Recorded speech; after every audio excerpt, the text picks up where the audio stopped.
Welcome to வெற்றி IAS academy.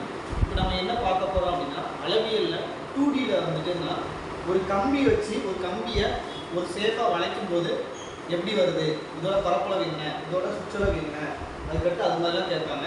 So அது மாதிரி சம்ஸை வந்து நம்ம என்ன பார்க்க போகிறோம், சரியா? அதன் அடிப்படையில் முதல் சம் என்ன அப்படின்னு பார்த்தோம்னா, ஒரு வெள்ளி கம்பி வளைக்கப்பட்டு சதுரமாக மாற்றும் போது அதனால் அடைபடும் பகுதியின் பரப்பு 484 சதுர மீட்டர். அதே வெள்ளி கம்பியை வட்டமாக வளைக்கப்படுகிறது எனில் வட்டத்தின் விட்டம் என்ன அப்படின்னு கேட்கிறாங்க, சரியா?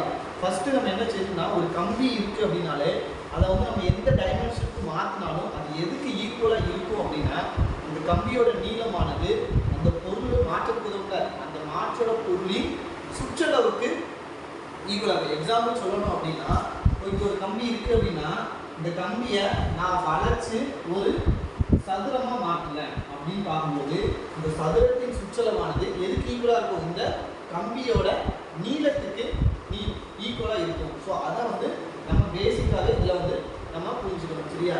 இப்போ இது வந்து சம்முக்குள்ளே போவோம், சரியா? சம்பளம் என்ன இருக்காங்க, ஒரு வெள்ளி கம்பி வளைக்கப்பட்டு சதுரமாக மாற்று. அதே மாதிரி சொன்ன மாதிரி தான், ஒரு வெள்ளி கம்பியை சதுரமாக வந்துட்டு மாற்றுறாங்க. அப்படி மாற்றுறதுனால அதோட அடைப்படக்கூடிய பகுதி பரப்பு எவ்வளோ, 484. அதாவது நான் மாற்றின பிறகு அந்த கம்பியை ஒரு இடத்துல வச்சா, அந்த கம்பி சதுரம் மாற்றிட்டோம்ல, அந்த சதுரம் மாற்ற ஒரு இடத்துல வச்சா எனக்கு எவ்வளோ பரப்பு வந்துட்டு இதாகுது அப்படின்னு பார்க்கும்போது 484 சதுர மீட்டர் பரப்பளவு வந்துட்டு எனக்கு கவர் ஆகுது அப்படின்னு சொல்லியிருக்காங்க. ஸோ அப்போ இதில் இருந்து நம்ம என்ன செய்யலாம், கம்பியோட நீளத்தை கால்குலேட் பண்ணலாம். எப்படி கால்குலேட் பண்ணலாம் அப்படின்னா, இப்போ பரப்பளவு தான் இதானது, நம்ம சதுரத்தின் பரப்பளவு ஃபார்ம் ஆனது. சதுரத்தின் பரப்பளவு ஃபார்மா என்ன வரும் அப்படின்னா, சதுரத்தின் பரப்பளவு pharma A equal to A square தானே. அப்போ இந்த A ஸ்கொயர் பரப்பளவு தானே. இப்போ A ஸ்கொயர் ஈக்குவல் டு என்ன எழுதலாம், 484 எழுதலாமா. அப்போ A ஈக்குவல் டு 22.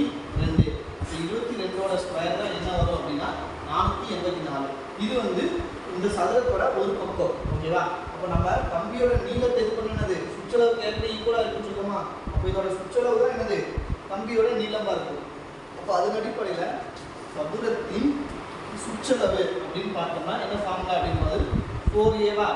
அப்போ 4 × 22. அப்போ A ஈக்குவல் டு அப்போ என்ன வரும், சதுரத்தின் சுற்றளவு ஈக்குவல் என்ன வரும், 88 வருமா. கம்பியின் நீளமானது என்னது, கம்பியின் நீளம் அப்படிங்கிறது நம்மளுக்கு எவ்வளோ, 88. இப்போ கம்பியோட நீளம் வந்து கிடைச்சிருச்சு. அதுக்கடுத்து என்ன சொல்றாங்க, அதே வெள்ளி கம்பியை வந்துட்டு நான் வட்ட வடிவமாக வட்டமாக வளைக்கப்படுகிறது அப்படின்னாங்க. இப்போ வட்டமாக வளைக்கும் போது அவர் சுற்றளவு எதுக்கு ஈக்குவலாக இருக்கும், இந்த கம்பியோட நீளத்துக்கு ஈக்குவலாக இருக்குமா. ஸோ நீளமாக இருக்கும்போது என்ன எப்படி எழுதலாம், அப்போ வட்டத்தின் சுற்றளவு ஃபார்ம் ஆனது, வட்டத்தின் சுற்றளவு ஃபார்ம் ஆனது ஈக்குவல் டு என்னது 2πr. வட்டத்தின் சுற்றளவு 2πr வருமா. இந்த 2πr வந்து எதுக்கு ஈக்குவலாக இருக்க போகுது, இந்த கம்பியின் நீளத்துக்கு தானே. கம்பி நீளம் வந்து 88. அப்போ 22 சரி 2 × இந்த பைக்கெல்லாம்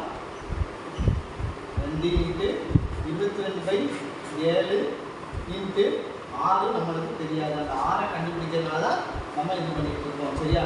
88.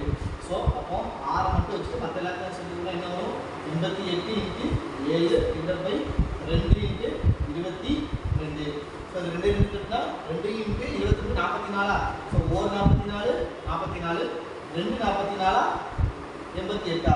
அப்போ 6ஓட வேல்யூ என்ன வரும், 14 வருமா. நம்மளுக்கு 6 கேட்டிருக்காங்க, என்ன கேட்டிருக்காங்க அப்படின்னா வட்டத்தின் விட்டம் என்னன்னு கேட்டிருக்காங்க. அப்போ விட்டம் என்னது, இந்த 6ஐயே திருப்பி 2ஆல் பெருக்கலாம்னு கேட்கணும். அப்புறம் D ஈக்குவல் டு 14 × 2.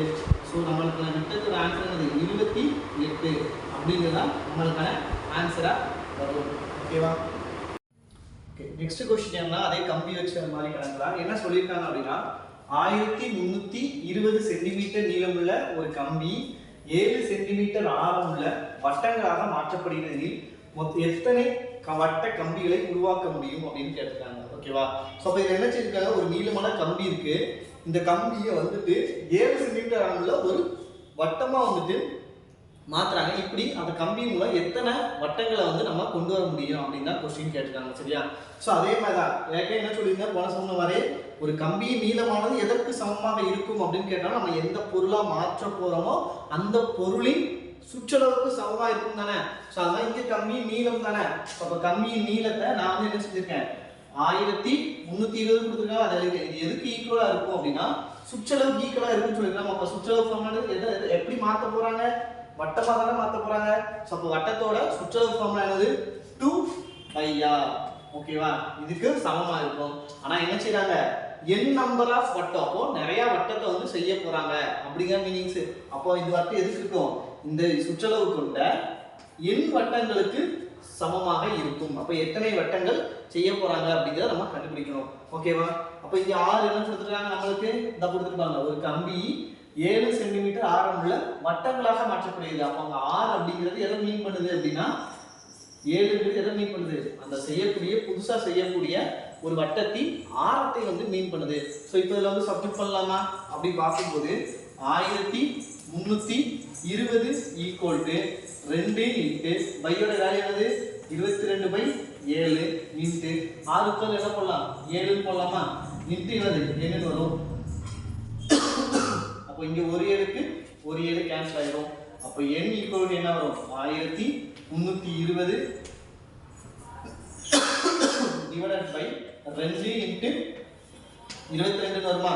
ஸோ வந்து 11 கேன்சல் பண்ணா என்ன வரும், இங்கே 2 வரும், இங்கே என்ன வரும், ஒரு 11 11 மிச்சம் 1. ஸோ இங்கே என்ன வரும் 2 11 22. அதுமாதிரி ஓரன் 2 4 6 12, திருப்பி 2 கேன்சல் பண்ணா என்ன வரும் 30 வரும். அப்போ எத்தனை எண்ணிக்கையான வட்டங்கள் செய்யக்கூடியனா 30 எண்ணிக்கையான வட்டங்கள் என்னால் செய்ய முடியும். ஓகேவா? தேங்க்யூ.